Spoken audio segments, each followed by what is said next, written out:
اس کا حق نہ دلا دوں، اور تم میں سے طاقتور آدمی میرے نزدیک کمزور ترین ہے، جب تک کہ میں اس کے ذمے جو حق ہے وہ اس سے نہ لے لوں۔ جو قوم جہاد ترک کر دیتی ہے اس پر اللہ ذلت طاری کر دیتا ہے۔ اگر کسی قوم میں بے حیائی پھیل جاتی ہے تو اللہ اس پر بلائیں اور عذاب عام کر دیتا ہے۔ تم اس وقت تک میری اطاعت کرنا جب تک میں رسول صلی اللہ علیہ وآلہ وسلم کی اطاعت کروں، لیکن اگر مجھ سے کوئی ایسا کام سرزد ہو جائے جس سے اللہ اور اس کے رسول صلی اللہ علیہ وآلہ وسلم کی نافرمانی ظاہر ہوتی ہو تو پھر تم پر میری اطاعت واجب نہیں۔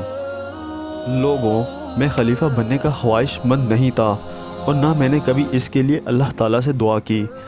میں اس بوجھ کو اٹھانے کے لیے صرف اس لیے تیار ہوا ہوں کہ فساد برپا نہ ہو۔ مجھے اس میں کوئی راحت محسوس نہیں ہوئی۔ یہ تو ایک ایسا بوجھ مجھ پر ڈالا گیا ہے جسے برداشت کرنے کی میں اپنے اندر تاب نہیں پاتا، اور اللہ کی مدد کے بغیر میں اس میں کامیاب نہیں ہو سکتا۔ کاش میری جگہ کوئی اور شخص ہوتا جو اس بوجھ کو اٹھانے کی مجھ سے زیادہ طاقت رکھتا۔ اب نماز کے لیے کھڑے ہو جاؤ، اللہ تم پر رحم فرمائے۔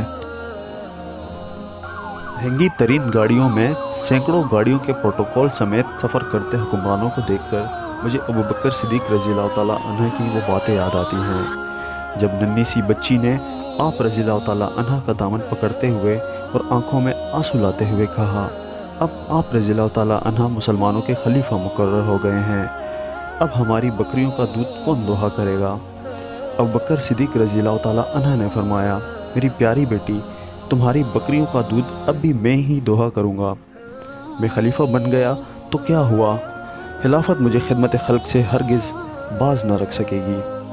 یہ کہتے ہوئے ابو بکر صدیق رضی اللہ تعالیٰ عنہ نے بچی کو ہاتھ میں اٹھایا اور پیار کیا، اور وہ خوشی خوشی گھر چلی گئی۔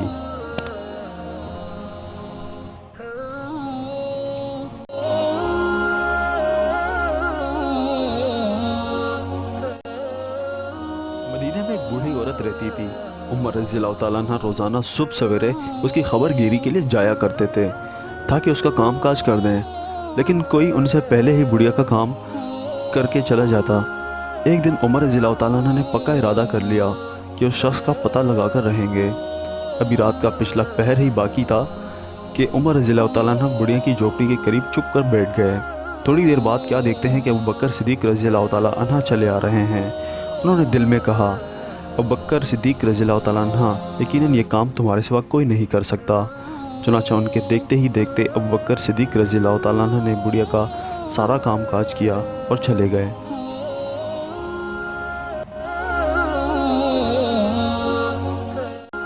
ابو بکر صدیق رضی اللہ تعالیٰ عنہ کے عہد میں 3 بہت اہم کام ہوئے۔ ایک مرتدین کا مکمل طور پر خاتمہ، دوسرا عراق اور شام کی فتوحات جو اس عظیم الشان سلطنت کی بنیاد ثابت ہوئی، جس کی بدولت انسان کو تہذیب و تمدن سے آگاہی حاصل ہوئی، اور تیسرے قرآن کریم کو جمع کرنا جو رسول صلی اللہ علیہ وآلہ وسلم پر نازل ہوا اور جس نے اپنی روشنی سے دنیا بھر کو روشن کر دیا۔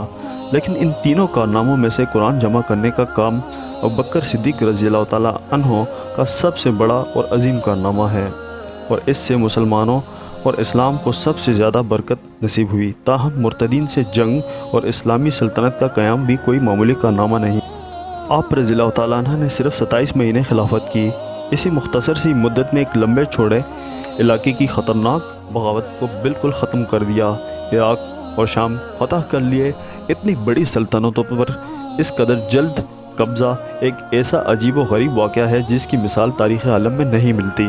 آپ رضی اللہ تعالیٰ عنہ 15 روز تک بخار میں مبتلا رہنے کے بعد وفات پا گئے۔ آپ رضی اللہ تعالیٰ عنہ کی بیماری کے دوران عمر رضی اللہ تعالیٰ عنہ نماز پڑھاتے رہے۔ ان کے خیال میں عمر بن خطاب رضی اللہ تعالیٰ عنہ ہی کی ذات ایسی تھی جو ان کے بعد خلافت کا کام سنبھال سکتی تھی۔ پھر بھی انہوں نے مسلمانوں سے مشورہ لینا ضروری خیال کیا۔ آخر مشورہ کر لینے کے بعد عمر رضی اللہ تعالیٰ عنہ کو اپنا جانشین مقرر کرتے ہوئے لوگوں سے فرمایا، میں نے تمہارا امیر اس شخص کو بنایا ہے جو میری نزدیک تم سب سے بہتر ہے۔ آپ رضی اللہ تعالیٰ عنہ نے موت سے پہلے یہ وصیت فرمائی، بسم اللہ الرحمن الرحیم۔ یہ وہ وصیت ہے جو ابو بکر بن قحافہ رضی اللہ تعالیٰ عنہ نے اس دنیا سے رخصت اور آخرت کی زندگی میں داخل ہوتے وقت لکھوائی ہے۔ یہ وہ وقت ہے جب بڑے سے بڑا کافر بھی ایمان لے آتا ہے اور جھوٹے سے جھوٹا شخص بھی سچ بولنے پر مجبور ہو جاتا ہے۔ میں اپنے بعد عمر رضی اللہ تعالیٰ عنہ کو تمہارا خلیفہ نامزد کرتا ہوں۔ تم ان کے احکامات کی مکمل طور پر پیروی کرنا۔ میں نے ہر ممکن حد تک تم سے بھلائی کرنے کی کوشش کی ہے۔ اگر عمر رضی اللہ تعالیٰ عنہ نے عدل و انصاف سے کام لیا تو مجھے ان سے بھی ایسی ہی امید ہے، لیکن اگر خدا نہ خواستہ ایسا نہ ہوا تو ہر شخص قیامت کے دن اللہ کے سامنے اپنے برے اعمال کا جواب دہ ہوگا۔ میں نے اپنے خیال میں تمہاری بھلائی کی تدبیر کی ہے، ورنہ غیب کا علم صرف اللہ کو ہے۔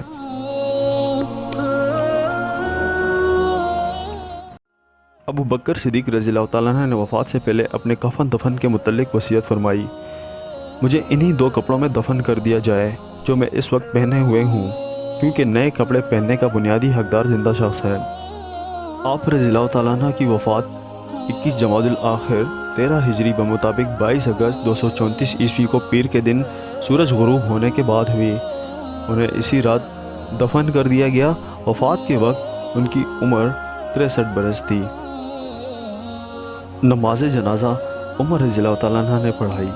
اس کے بعد جنازہ عائشہ رضی اللہ تعالیٰ عنہ کے حجرے میں لے جایا گیا، جہاں رسول صلی اللہ علیہ وآلہ وسلم کے پہلو میں ان کے لیے قبر تیار کی گئی۔ عمر رضی اللہ تعالیٰ عنہ، عثمان رضی اللہ تعالیٰ عنہ، طلحہ رضی اللہ تعالیٰ عنہ اور عبد الرحمن بن ابوبکر رضی اللہ تعالیٰ عنہ ساتھ گئے۔ آپ رضی اللہ تعالیٰ عنہ کو رسول صلی اللہ علیہ وآلہ وسلم کے پہلو میں اس طرح دفن کیا گیا کہ ان کا سر رسول صلی اللہ علیہ وآلہ وسلم کے کندھوں کے متوازی تھا۔ قبر پر مٹی ڈالنے کے بعد سب لوگ آنسو بہاتے ہوئے حجرے سے باہر نکل آئے اور خلیفہ رسول صلی اللہ علیہ وسلم کو رسول صلی اللہ علیہ وسلم کے پہلو میں چھوڑ آئے۔ زندگی بھر دونوں ساتھ رہے۔ یہ دوستی مرنے کے بعد بھی ختم نہ ہوئی اور رسول صلی اللہ علیہ وآلہ وسلم کا سب سے محبوب خادم اپنے آقا کے برابر ہی آرام فرما رہا ہے۔ آپ رضی اللہ تعالیٰ عنہ کی وفات سے مدینہ لرز اٹھا اور لوگوں پر بے قراری کی حالت طاری ہو گئی۔ وہی عالم دیکھنے میں آیا جو رسول صلی اللہ علیہ وآلہ وسلم کے وفات پانے پر دیکھنے میں آیا تھا۔ علی رضی اللہ عنہ روتے ہوئے دروازے پر کھڑے ہو کر کہنے لگے، اے ابو بکر، اللہ تم پر رحم کرے۔ اللہ کی قسم تم پہلے آدمی تھے جس نے رسول صلی اللہ علیہ وآلہ وسلم کی آواز پر لبیک کہتے ہوئے اسلام قبول کیا۔ ایمان و اخلاص میں تمہارا ہم پلہ کوئی نہیں تھا۔ خلوص اور محبت میں تم سب سے بڑے ہوئے تھے۔ اخلاق، قربانی اور بزرگی میں تمہارا کوئی ثانی نہ تھا۔ جب ساری قوم رسول اللہ صلی اللہ علیہ وآلہ وسلم کی باتوں پر کان دھرنے کو تیار نہیں تھی تو تم تھے جو ان پر ایمان لائے۔ تمہیں اللہ نے اپنی کتاب میں صدیق کے لقب سے سرفراز فرمایا۔ تم ایک پہاڑ کی مانند تھے جسے تند و تیز آندیاں بھی اپنی جگہ سے نہ ہٹا سکیں۔ اگرچہ تم جسمانی لحاظ سے کمزور تھے، لیکن دینی لحاظ سے جو طاقت تمہیں حاصل تھی اس کا کوئی مقابلہ نہیں کر سکتا۔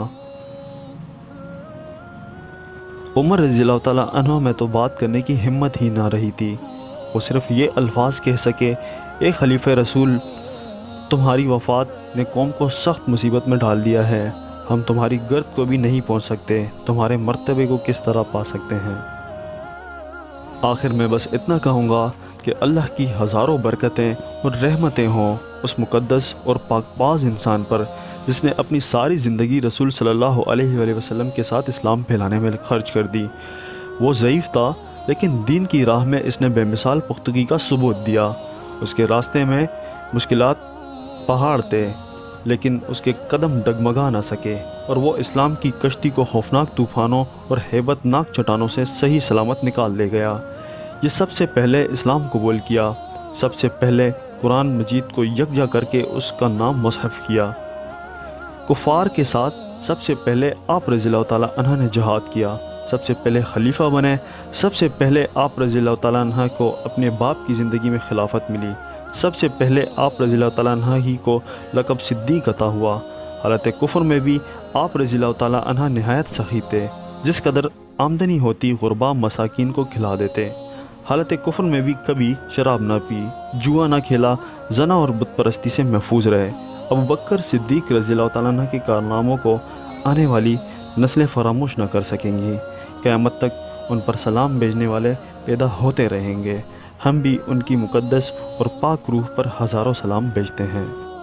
ویڈیو پسند آئے تو لائک کریں اور مزید اچھی ویڈیوز کے لیے فیلکن ٹی وی کو سبسکرائب کریں۔ جزاک اللہ۔